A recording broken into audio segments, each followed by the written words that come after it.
Thank you so much for joining us on this virtual stage here.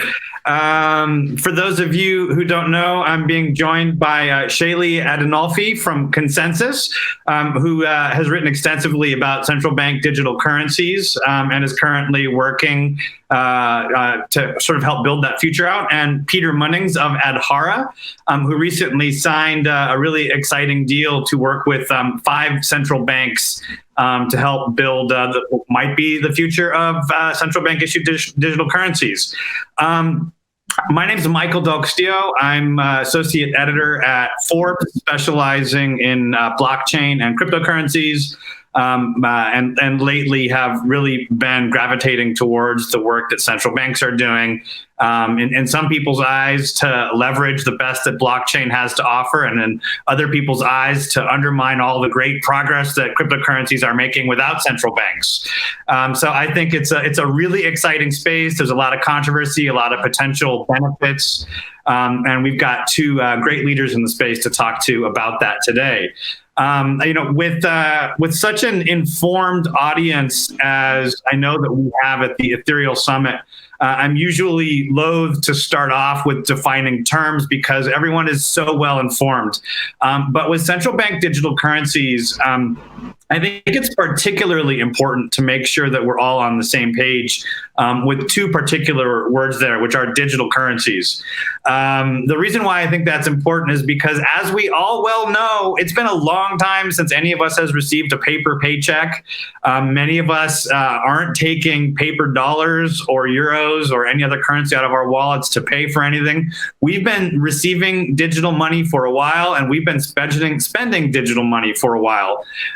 So I want to make sure that we're really clear on what we're talking about here, and specifically what are some of the actual benefits of what we're talking about when we talk about CBDCs, as opposed to the digital currency that we've had for decades.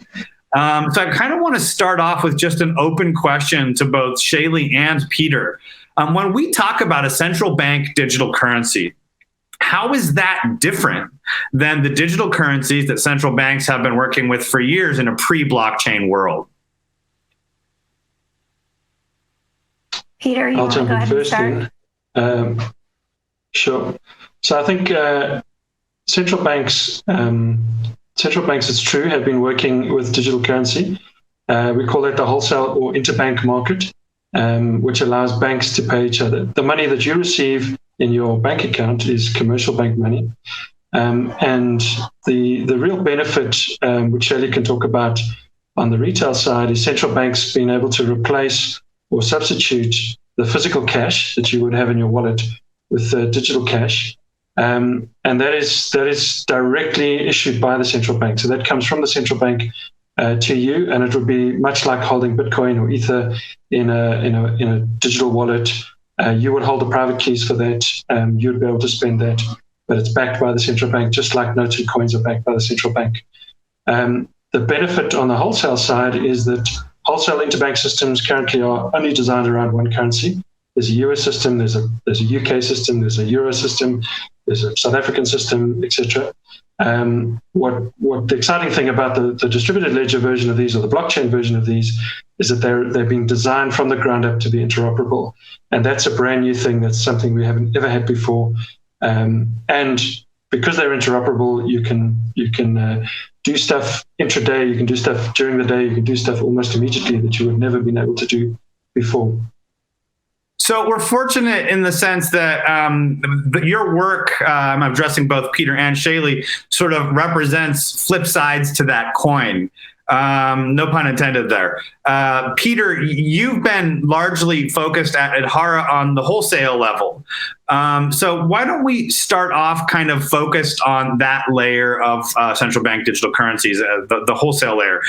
First off, if you could just very, very briefly give us an overview of what Hora is and what Hora's relationship is to that wholesale layer on the CBDC. So Hora is a company formed by a bunch of people who come from traditional banks. Deutsche Bank, Ed Bud, Julio Fora was at Santander, myself at First Trend. And we all saw this technology. We realized it's going to have massive implications for the future. And the whole point of blockchain is you can disintermediate intermediaries.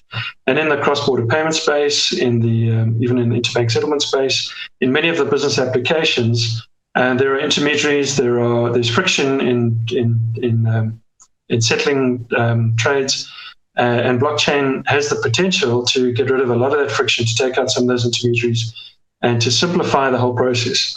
And so we formed Adara about 2 years ago to just say, we see this industry changing. We see this technology massively affecting the financial market infrastructure, and we want to be positioned to both be part of that and to benefit from that going forward. So we work with central banks. We work with companies who work with central banks. My background is largely working with central banks to do pilots around how would they use blockchain technology to enhance or to improve or to build things that have never been built before in the interbank settlement space. And then Adara builds applications on top of that. So, for example, cross-border payments or liquidity management.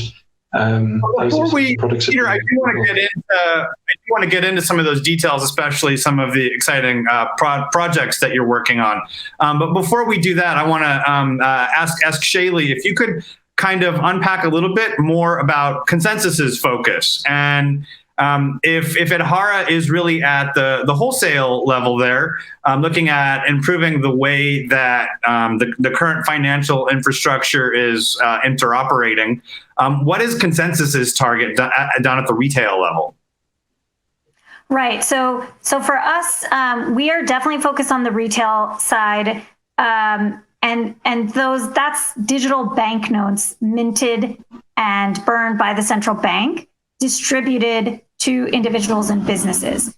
Now, there are still questions concerning what that will look like in the future, right? And we're seeing this. Bank of England came out with their white paper, and the Bank of France and several banks globally have come out with their views on what the retail CBDC space could look like. And so we're just kind of thinking through our design of how we would implement this.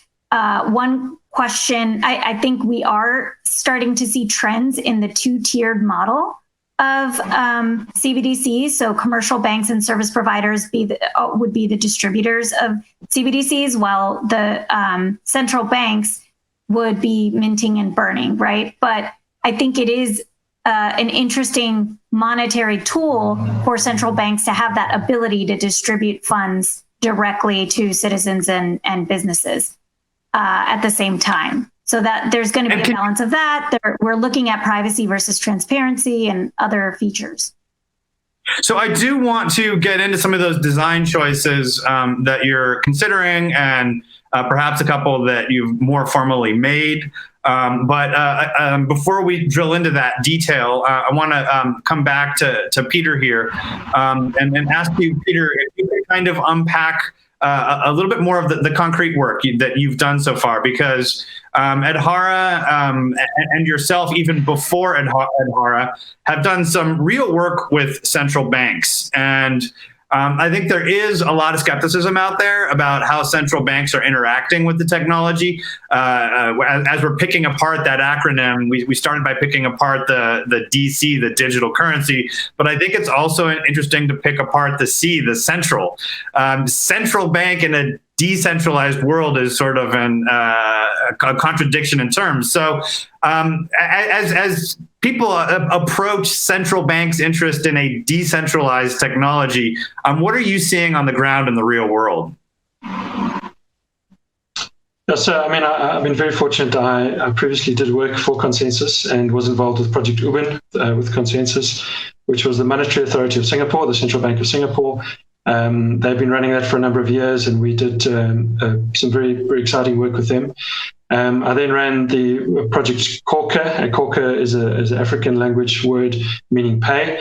That was with the South African Reserve Bank. It was a fantastic project where we built a real-world pilot, a test platform with 7 commercial banks, the central bank, completely heterogeneous system. So there was, some of the banks were running their own nodes on premises, some were running in cloud. It was a fantastic project where we built a highly performant network and showed that it was comparable to the existing centralized systems. And now we're partnering with Finality, who are working with 5 central banks, 5 currencies, US dollar, British pound, the euro, the Canadian dollar, and the Japanese yen. Once again, working with them to provide the technology layer, blockchain-based layer. And I think the key thing here is... Peter, I'm sorry to interrupt you there. Could you go into just a little bit more detail? What is Finality? And what exactly was the partnership that Hora set up with them? So Finality is the culmination of a multi-year project called the Utility Settlement Coin Project, which has been funded by a number of commercial banks, 16 banks now, or 16 financial institutions, 15 banks in the NASDAQ, all large, what they call GSIBs, globally systemically important banks. We've put around $60 million to build this platform. And this is kind of where the distributedness comes in. So the banks who would be supporting this would be running a distributed network. The central banks would be issuing onto that network, and but then all of the applications would be fully distributed. So your resilience, you get the similar kind of resilience as you would on a public Ethereum network, for example. You get a whole lot of benefits in terms of interoperability. And as I said at the beginning, the different currencies are actually being designed from the ground up to be interoperable. And so you can get, and the key thing here is you can get true, what we call XVP, or so distribution versus payment, or payment versus payment, so DVP or PVP. And you're able to do that in an atomic fashion. So you take out the counterparty credit risk, and that's a massive, massive saving for commercial banks. So our partnership with Finality, as I said, is this organization or company that's been formed by, and the shareholders are these commercial banks, to build a distributed platform on a permissioned blockchain ledger to allow settlement for PVP or DVP transactions. So, Shaylee,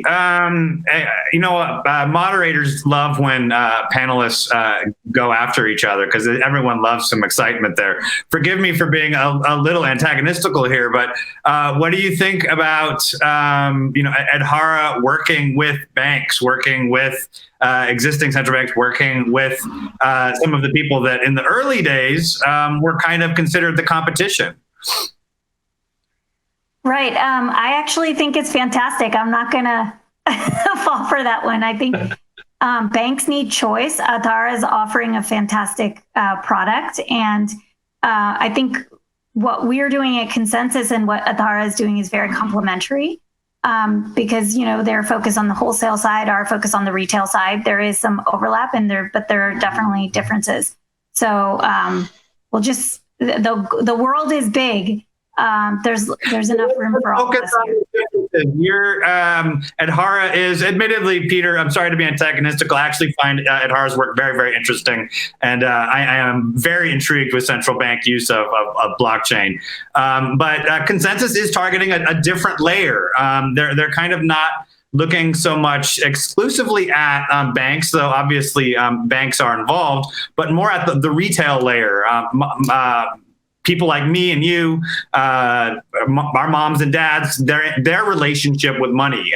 How is Consensus taking a look at how the retail layer could be improved using blockchain technology? Yeah, so we're hoping that the central banks would create a large-scale private permissioned Ethereum-based network, in which they would appoint intermediaries and service providers as nodes, right? And the reason why Ethereum would be the best choice here is because of the innovation that could happen on top of the core ledger. And so our focus would be on the core ledger for CBDCs, but as you know, we are very, we're doing a lot in the DeFi space, and Ethereum's a choice for tokenization right now,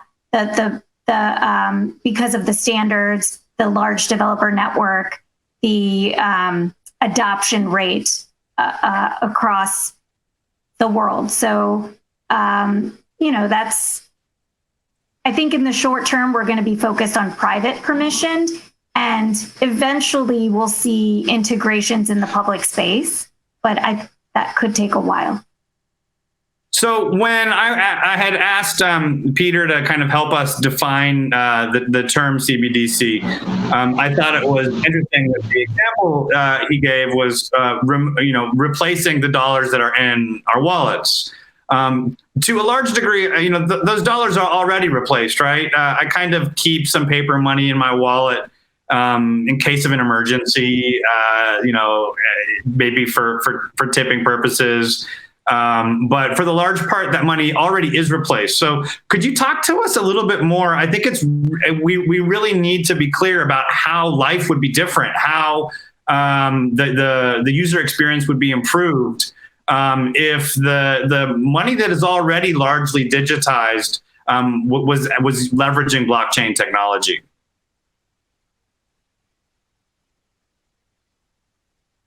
Shaylee, I'm sorry, that was addressed at you. Oh, sorry. How is the retail experience improved over the already dematerialized currency if that dematerialized currency is using a distributed ledger instead of a centralized control?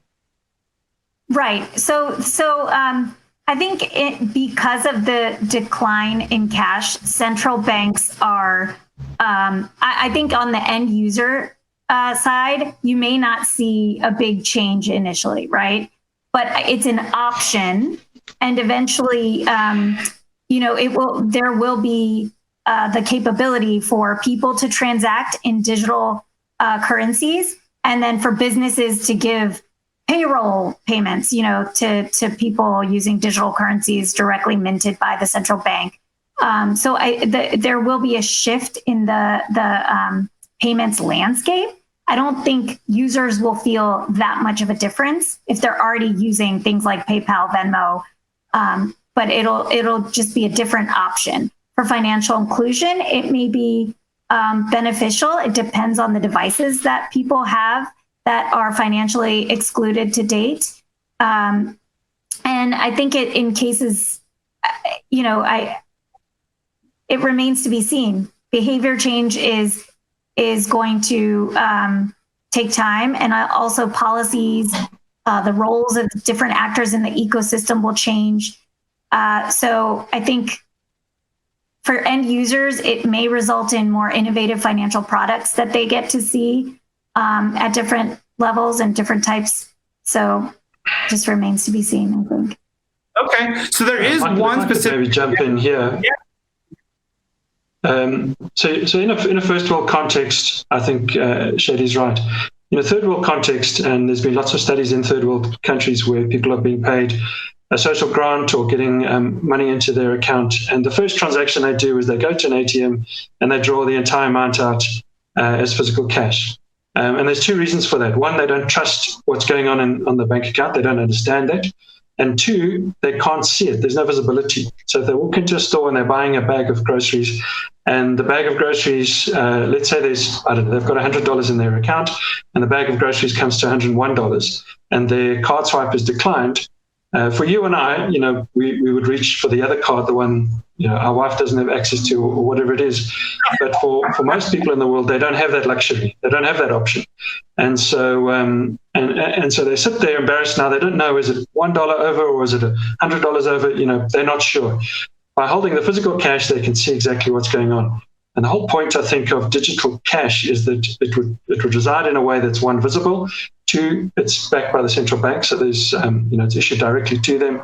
It's like physical cash, and they're able to use it like they can use physical cash, except that governments will be able to now do kind of money drops or directly push money to the people who need it. And so it's an additional monetary lever that central banks will have, and that's very significant. And then when it comes to cross-border remittances, those kind of things, if you can link it up with something like Adara's building on the wholesale side, you now get a massive improvement.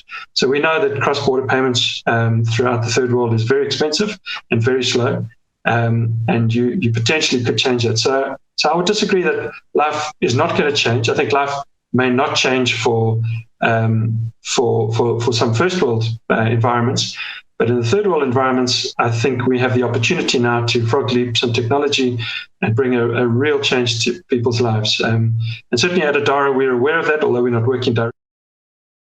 We definitely want to make sure that what we're building is interoperable with these new systems that we see coming along. Awesome. Thank you for that, Peter. Let's go ahead and switch gears to another possible benefit of central bank digital currencies. And we will once again go back to our panel name here for some useful guidance, which is in the age of COVID-19. Talking central bank digital currencies in the age of COVID-19.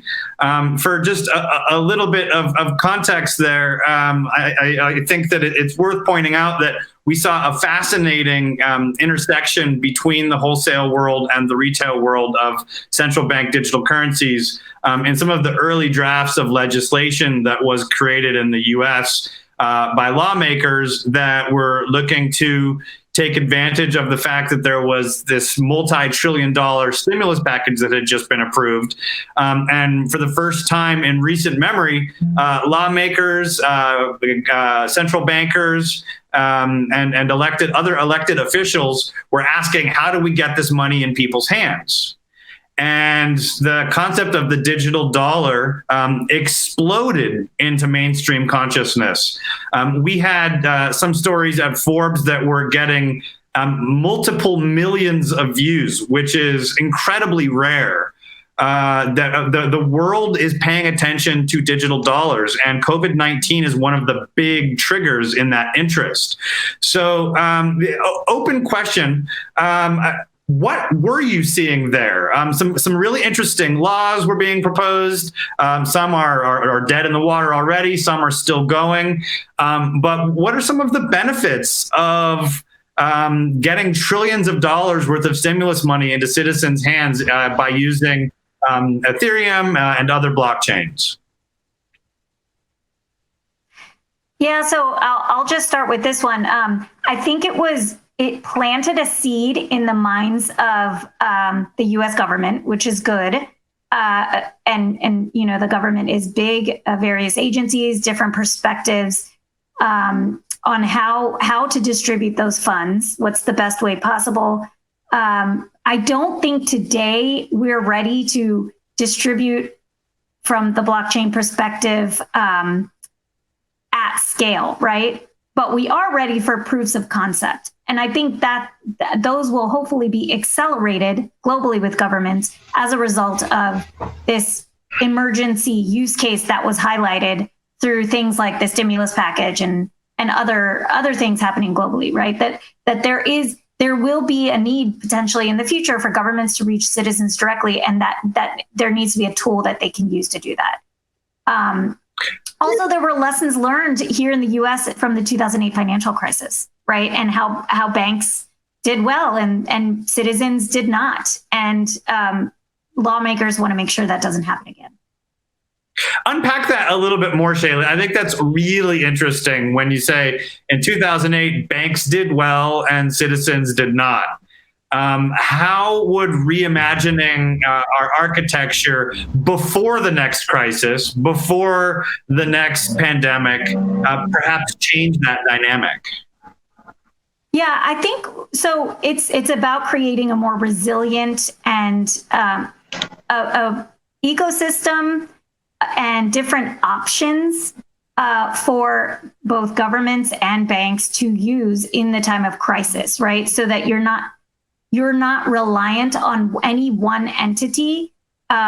Here we have different things happening at the state level or I guess governors are making decisions differently here in the US than what maybe the federal government is saying around policy when people can go out. So I think money can play a big part in how different states, federal government leverage their tools to,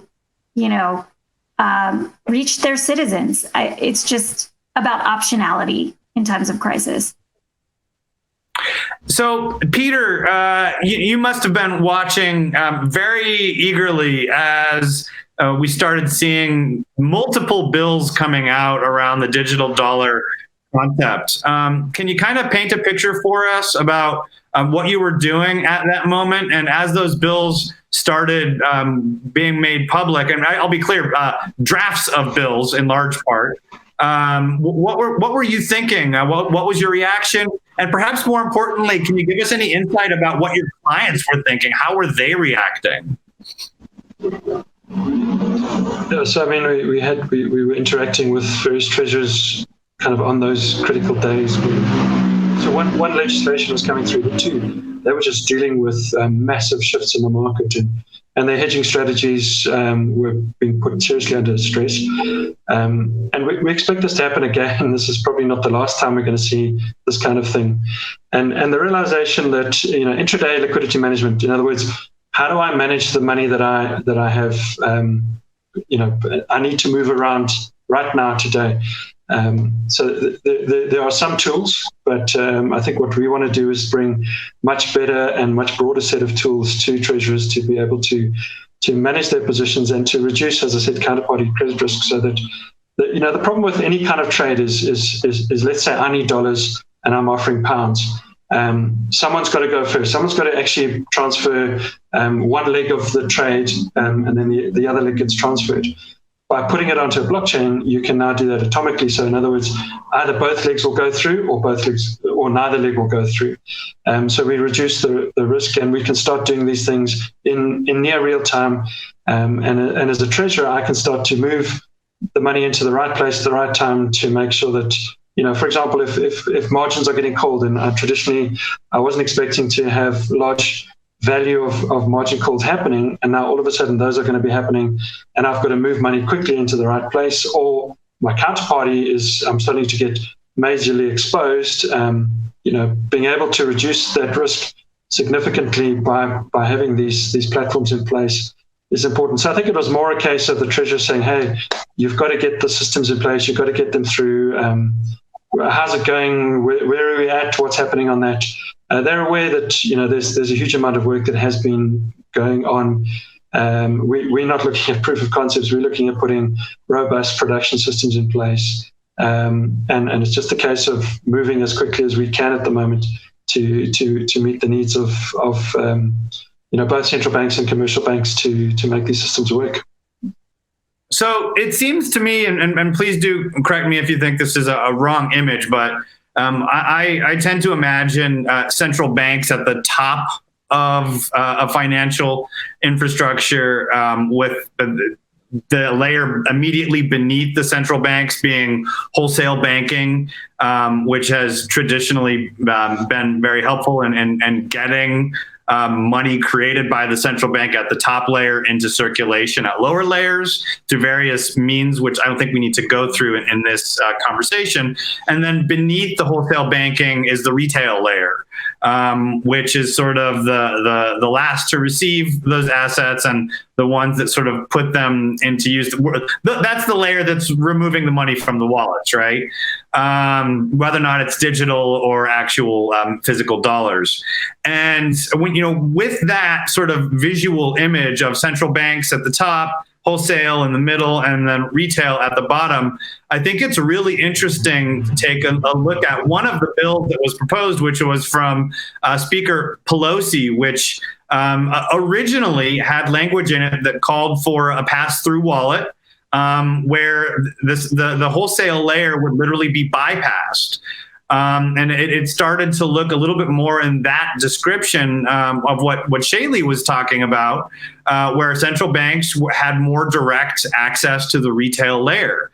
And the indication in Speaker Pelosi's bill's wording was that she wanted to ensure that that direct access existed.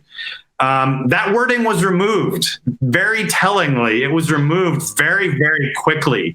And I heard rumors and talk on the backside and my work that there was some pressure from the wholesale banking layer via different measures to remove that wording. Is there some behind the scenes machinations going on where wholesale banks are putting pressure on lawmakers to make sure that they have that middle ground secure? Or are we going to see a world where the wholesale occasionally takes a step back and lets central banks have direct access to retail? Yeah, so sitting in Washington, D.C., I will say the lobbyists are very active in this space, but I do think commercial banks see the movement towards CBDC as well and are beginning to respond. For example, JP Morgan has JPM Coin, right? And it's focused on correspondent banking and international payments, but it's backed by a similar use case as central bank currency. So even the retail side is seeing where CBDCs could head and making their own plans accordingly. Peter? Yeah, I mean, I can't comment on who's lobbying who, but there's no doubt that there are going to be winners and there are going to be losers as we move forward. And I think there's going to be a realignment of the structures. And there's no doubt that as Shelley said, the big correspondent banks like JP Morgan are already well entrenched in the space and are looking to protect their interests, which they must do moving forward. And tellingly enough, are seeing the same kind of technology. So JP Morgan, as you know, has sponsored and are still supporting Quorum, which is an enterprise Ethereum client, for their own use, but they've made it an open source project and it's been used. We've used it previously with some of the projects we've done, and it's a fantastic product. So I think the point is there is a new technology. It is profoundly shifting the market infrastructure, and there are going to be things happening both at the wholesale level and the retail level in the future. I think the economists are nervous that this opens the door for more of a narrow banking. If central banks can provide one-to-one kind of backed dollars directly to citizens and businesses, as Shelley said, the fractional reserve banking model starts to fall down, and various economists have got various views around what that would look like. But definitely this is a technology that is changing the way that the banking infrastructure, or let's say financial market infrastructure, moves. And we've heard a lot today about DeFi in the context of public blockchains and cryptocurrencies. But we often speak about DFMI, or distributed financial market infrastructure, and that's a reality, and that's coming, and that's going to change the way that things work and change user experience at the end of the day, and change the way that, for example, international organizations are able to move funds into third world countries, and those are scary, but they're also very, very exciting, and we've got to be kind of mature and grown up about how we implement these systems.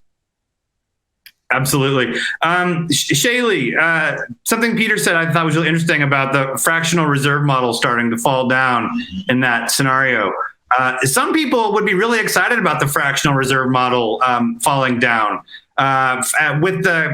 From the retail perspective, and I don't know if you want to speak on behalf of Consensus, but on behalf, from your perspective as a Consensus employee,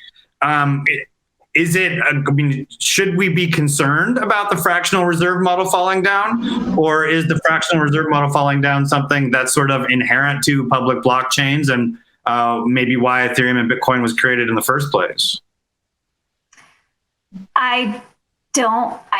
This is me personally, not speaking on behalf of Consensus. I don't think we need to be worried about that just yet, because from what we've seen, it seems like central banks do want to have the two-tiered kind of distribution model and for maintaining financial and monetary stability, right? Because they don't want to just upend the retail banking system overnight. There will be gradual disintermediation of some sorts, and things will change, like Peter said. But I do think in emerging markets, you will see the most impact and leapfrogging of systems. And we just have to wait and see what will happen. There will be a balance, I think, in the shift towards decentralization. So let's talk about business. Let's talk about the business of making money off making money.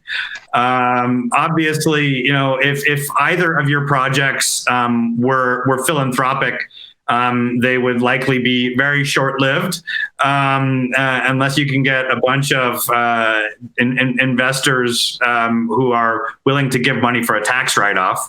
I think that it's interesting to look at how you're making money. So at Hora, you signed a deal with Finality. Finality had existing relationships with 5 central banks. Consensus has been around since almost the beginning of Ethereum. You have customers, you have people that you're charging. Where is the money being saved or made within the CBDC world that is allowing you to charge for either technology, services, consulting, etc.? So I'll jump in quickly. It's very simple in the commercial bank world. It's the ability to manage money on an intraday basis brings saving, but the ability to reduce counterparty risk. So as I said, the exposures that banks sit in there, and banks are sitting on large exposures when they trade. The ability to remove that by having the settlement of both legs at the same time, and that's massive, and that's a huge move forward. And then just so from our perspective, cross-border payments, both from reducing the friction on the regulatory burden, so making it easier to report those trades to the regulators, and making it more visible to the regulators who, they spend a lot of money trying to figure out who's trying to, bypass the system, who's laundering money, who's financing terrorism, who's financing crime. If you can make that easier for banks to report and it's more visible to everyone, there's a massive saving there and a reduction of friction. So there's a number, there's all sorts of places that banks can make money, and that's why they're paying us to do the work we're doing. Could you, I imagine that there's some brilliant technologists in our virtual audience today who don't necessarily know the ins and outs of wholesale banking. For those folks, could you sort of unpack a little bit, describe, first of all, what is this counterparty risk that happens at the wholesale banking level? And how would that be removed by giving each counterparty access to a node on a distributed model? So, really simply, if there's a trade that, let's say, crosses 2 currencies, so let's take a really simple trade. You've got pounds, I've got dollars. I need your dollars, you need my pounds. We're gonna trade those.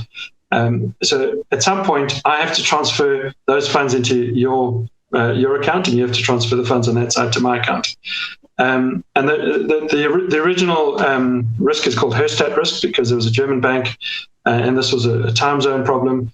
And so the American banks had all done the transfers, and then overnight the German bank went under and wasn't able to pay in those days the marks into the account. So what had happened is the money had moved on the dollar side and couldn't move on the German side.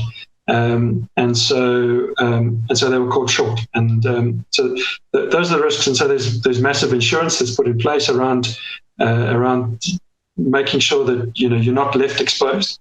With blockchain technology, what you can do is you can say, well, let's lock it in with an algorithm. Let's make sure that we're using clever cryptography to make sure that if the dollar leg moves and let's say the pound leg doesn't move, then the dollar leg just rolls back. Or if the pound leg moves and the dollar leg doesn't move, then the pound leg will roll back. But if they both move, they both move. And that's what we call an atomic transaction. And that simple thing, it's a really simple thing, but it has a profound impact on the way that trades are done around the world. Awesome. Thank you so much for that, Peter. That was really helpful. I appreciate the clear example there. Shaylee, I'm not sure if you had a chance to tune into some of the earlier panels at the Ethereal Summit. But I thought it was really interesting what Vitalik Buterin had to say about Ethereum itself, the Ether cryptocurrency, being someday a viable alternative to central bank currencies. I think I wouldn't be doing my job if we didn't sort of highlight that as a possibility, right? Like, it can't be a coincidence that consensus is focused at the retail level when retail investors all over the world already have wallets filled with Ether, a cryptocurrency that doesn't rely on a central bank to be minted or moved. So, what is it about Consensus's relationship with Ether that makes it a particularly powerful business when looking at the retail applications of central bank digital currencies? I think the end goal of having Ethereum as a settlement layer, the mainnet, could be interesting. But I don't know if central banks are ready to do that today, right? So that's a possibility for the future, and we will just have to work with regulators, commercial banks, and continue to build out the decentralized finance products that are interoperable and see what happens. But we're still working on it. I don't have a good answer, but it's a possibility, right? There's a lot of adoption of Ether globally already, so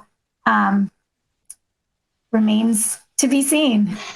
So a lot of, and we've been focusing largely on sort of Ethereum and the central bank digital currency space, at least at the abstract level today, because you both come from companies that are using the blockchain.